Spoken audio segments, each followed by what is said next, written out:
Happy Saturday. Happy Saturday. Great to be up. Yeah, this is Victor. Victor is the Assistant Director of Ann Nathan Gallery. Ann doesn't appear to be around now, but Victor's going to say a couple things about this gallery here. So. Has anybody been here before to the gallery? Well, I know you were just here 5 minutes ago. Ann's Gallery's been in business for over 25 years. She started actually up the street, which is now townhouses, and that was a big gallery building that burned down. There were a lot of Chicago galleries in that building. After the fire, which happened in the late 80s, a lot of the galleries kind of spread out throughout the neighborhood, and basically what was created is where you're walking around River North, where all the galleries are kind of established here in the city.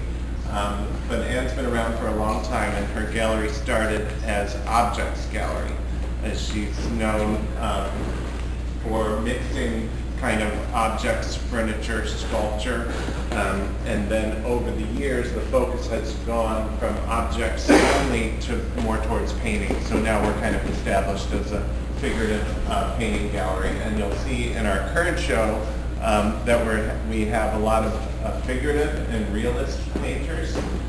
This is a group that we've installed during Art Chicago, which was a couple weeks ago. I don't know if any of you were able to make it to that exhibition at the Merchandise Mart, but it was a great show this year. So we decided to do a group of different artists. Some of them are new artists who've never shown before.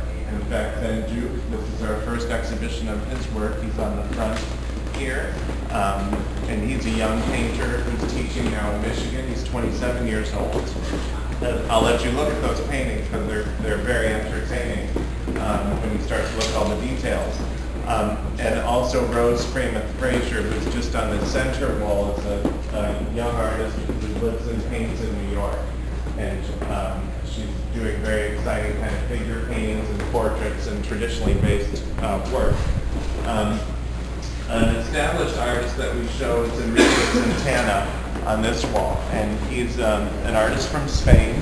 He moved to Chicago in the early 90s, and you'll see the painting on the floor here is very representative of what people know his work for. And Santana moved to Chicago because he fell in love with the architecture and the city, and he liked the way that the very contemporary buildings work with the kind of natural elements. The river and the lake and the city is kind of molded around the lake, and so he's made his entire career of painting these Chicago buildings, and people really love the way that he captures light, and he kind of brings a new perspective on what you would think of as a traditional Chicago cityscape painting. He brings something new, and that's because he grew up in Spain. He actually splits his time about half and half between the United. Those are really nice example of one of our established artists. Throughout the gallery, you'll see this steel furniture, like the bench and the table up in the front over here. Those are by Jim Rose. Jim Rose has been with the gallery for over 20 years, and he's a graduate of the Art Institute. He makes Shaker-inspired furniture in steel. And so what you're looking at is a naturally rusted steel. And the only thing that he puts on that surface is Minwax, paste wax. And he does very successfully with this work. He's trying to mimic the look of Shaker wood furniture, and so he's using that natural rust in the work. Interestingly, every part of the furniture is made by the artist. He makes the handles, he makes the hinges if there's a door. They're all totally functional, so feel free to open the work and to sit on it or to do anything you like to explore that. He's a perfectionist, and the work is very beautifully done. He's always in the gallery somewhere, and he continues to replenish us with new and different pieces. He also works, if you look right behind Mike there's a quilt, what he calls a quilt cupboard, and the colored panels are probably the newest addition to his work. He saw the show of Gee's Bend quilts at the Milwaukee Art Museum. The Gee's Bend quilts are by the ladies in the South, and they got huge attention a number of years ago because they're very kind of minimal patterns, very contemporary look, and he's taking some of those quilting patterns and recreating them in found steel. So all of the color in this work is signage or machinery siding or different kind of old steel that he's incorporating into the work.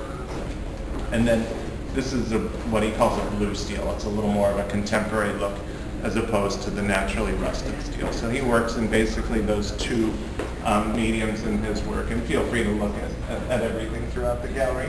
You'll see a number of sculpture throughout. The back is a bit of a mess right now. I'm going to let you kind of wander, and if you have any questions, either ask myself or Layla about anything in particular. We have a lot of work out right now, and it's also kind of disorganized because we're getting ready to leave for an exhibition. So I apologize for that part, but some people like it, like that.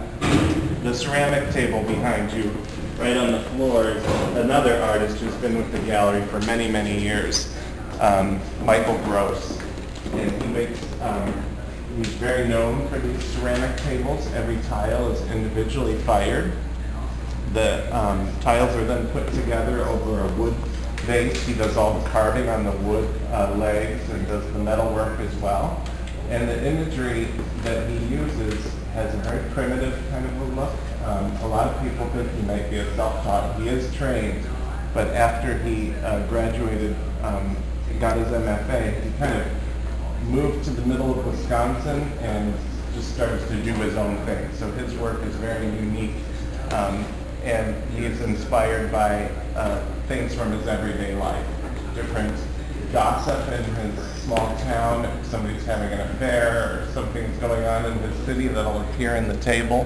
If he's listening to a song on the radio, you'll see song lyrics in there, and he gets a lot of kind of mishmash of information in the tables. But they have a great, almost South American kind of a feel to them. And those two are very functional. People put pillows and serve drinks during a party, and you always have a conversation.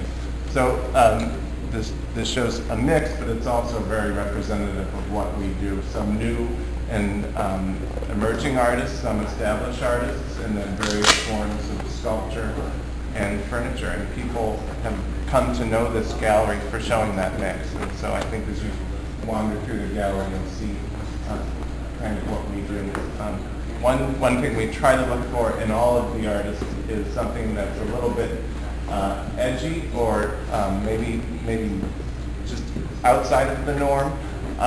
If that is either by the level of quality that they do their work that brings that edge, or else they're doing something very experimental, like Ben Duke, who's just kind of letting his imagination go wild in the paintings, and kind of painting almost what looks like a dreamscape when you start to see the ideas. So if we were going to classify ourselves, I think we try to say that we're probably an edgier kind of a gallery, even though we're realists. So I'll let you have a look around, and if you have any questions, feel free to ask me. Enjoy your tour. Thank you.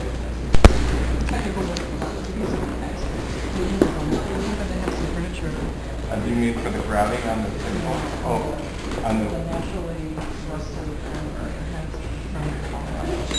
and it's crumbling and falling off. You have a Jim Rhodes piece? No, I'm sorry, Oh. but I have somebody else who's worked with naturally rusting metal in Colorado, and it's like crumbling off. So I figured with paste wax, what kind of paste wax? Well, this artist uses just Minwax, paste wax, and natural, no color, nothing on it. And it's Yeah, the there same was thing nothing. that you would use on a piece of wood furniture, basically. Minwax, you buy it at Home Depot.